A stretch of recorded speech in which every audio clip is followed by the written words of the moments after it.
মিনাসান কনিচিওয়া, স্বাগতম চাইনিজ বুলেটন ডায়েরিতে। আজকে আমরা N5 এর লেসন 2 এর কাঞ্জি নিয়ে কথা বলবো। তাহলে শুরু করা যাক। লেসন 2 এ প্রথমে যে কাঞ্জিটি আছে সেটি হচ্ছে ইচি বা একের কাঞ্জি। একের কাঞ্জি এটা একদম সহজ, 1 2 3 এই তিনটা অনেক সহজ কাঞ্জি। একটা আঙ্গুলের মতো, এটা ভাবতে পারেন এইভাবে, একটা আঙ্গুলের মতো এটা একের কাঞ্জি বা জাপানিজ ভাষায় ইচি। বাক্যে ব্যবহার হিতোচ্ছু কুদাসাই, একটা দিন। হিতোচ্ছু এটা যদিও এক, কিন্তু জাপানিজ গণনার ক্ষেত্রে হিতোচ্ছু ফুতাচ্ছু এভাবে গণনা করা লাগে, তাই এটা ইচি হলেও ইসিচ্ছু বা ইসি কুদাসাই বলা যাবে না, হিতোচ্ছু কুদাসাই বলতে হবে।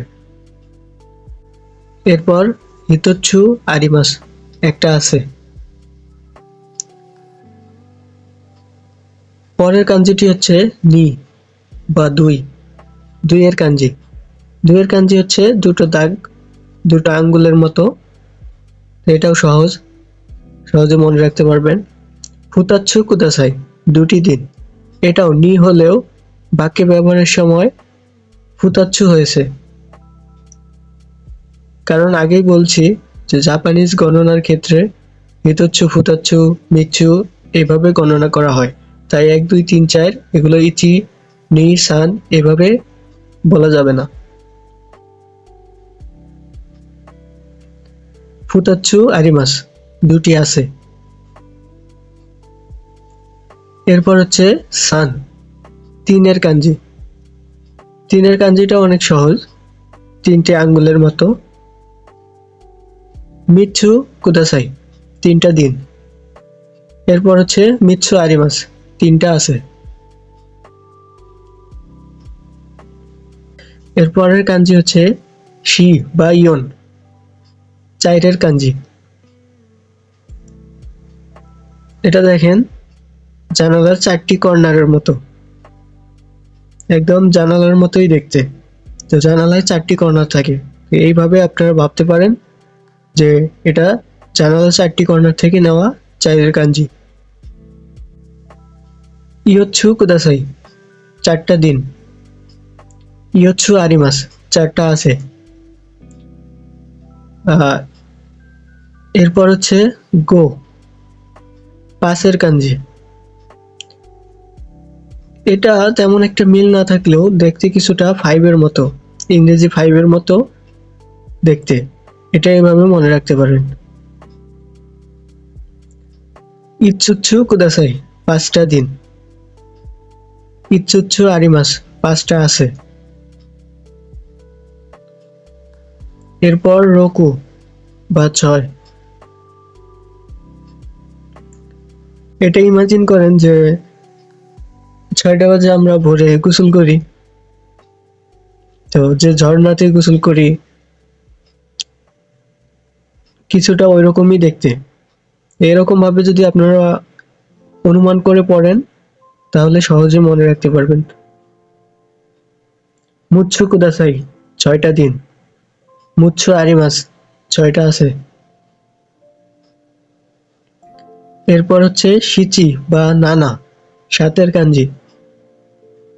এটা উল্টো 7-এর মতো, ইংরেজিতে 7 উল্টিয়ে দিলে যেরকম হয় ঠিক তেমনটাই। জাপানিজ 7-এর কাঞ্জি আর ইংরেজি 7 একই রকম, শুধু 7কে উল্টিয়ে দিলে জাপানিজ ভাষার 7-এর কাঞ্জি হয় বা 7-এর কাঞ্জি হয়। নানাচ্ছু কুদাসাই, 7টা দিন। নানাচ্ছু আরিমাস, 7টা আছে। এরপর হাসি বা 8। 8-এর কাঞ্জি মনে রাখার সহজ পদ্ধতি হলো, আমরা জানি মাকড়সার 8টি পা থাকে, তো একটি মাকড়সার জালে মাকড়সা আছে, তো এটা দেখে ভাবতে পারেন যে এটা মাকড়সার 8টি পায়ের মধ্যে 2টি পা, এভাবে মনে রাখতে পারেন। ইয়াচ্ছু কুদাসাই, 8টা দিন। ইয়াচ্ছু আরিমাস, 8টা আছে। এরপর কিউ বা কু, 9-এর কাঞ্জি। এই ছবিটা ভালোভাবে দেখলে বুঝতে পারবেন যে বিড়ালের পিছন দিকটা আর কি কিছুটা ওইরকম, নয়ের কাঞ্জি, কিউয়ের কাঞ্জির মতো দেখতে।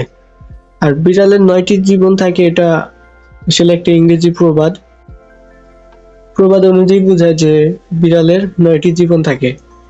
বিড়াল অনেক বিপদে পড়ার পরেও বেঁচে থাকে, সবসময় ঝামেলায় পড়ে এবং নিজে নিজে উদ্ধার হয়, তাই বলা হয়ে থাকে বিড়ালের জীবন 9টি। যদিও এগুলো অবাস্তব কথা, এরপরও এভাবে মনে রাখতে পারেন। কোকোনৎসু কুদাসাই, 9টা দিন। কোকোনৎসু আরিমাস, 9টা আছে।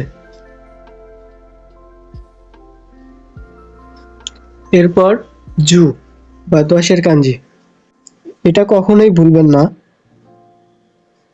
ভালোভাবে দেখেন, এটা 10 লিখতে যে টি লাগে, তো ওইরকমই কিছুটা দেখতে, TEN, 10। এটা 10-এর কাঞ্জি, টি এর মতো দেখতে। এটা মাথায় সেট করে নেন যে 10 লিখতে যে টি লাগে, টি এর মতো দেখতে, 10-এর কাঞ্জি, 10-এর কাঞ্জি। তো কুদাসাই, 10টা দিন। তো আরিমাস, 10টা আছে। এটাই ছিল সেরিফুলোজম ডায়েরির আজকের লেসন 2 এর কাঞ্জি এখানেই শেষ। ভালোভাবে প্র্যাকটিস করবেন। ভিডিও ভালো লাগলে লাইক, সাবস্ক্রাইব আর শেয়ার করতে ভুলবেন না। দেখা হবে পরে কোনো ভিডিওতে। মাতানে।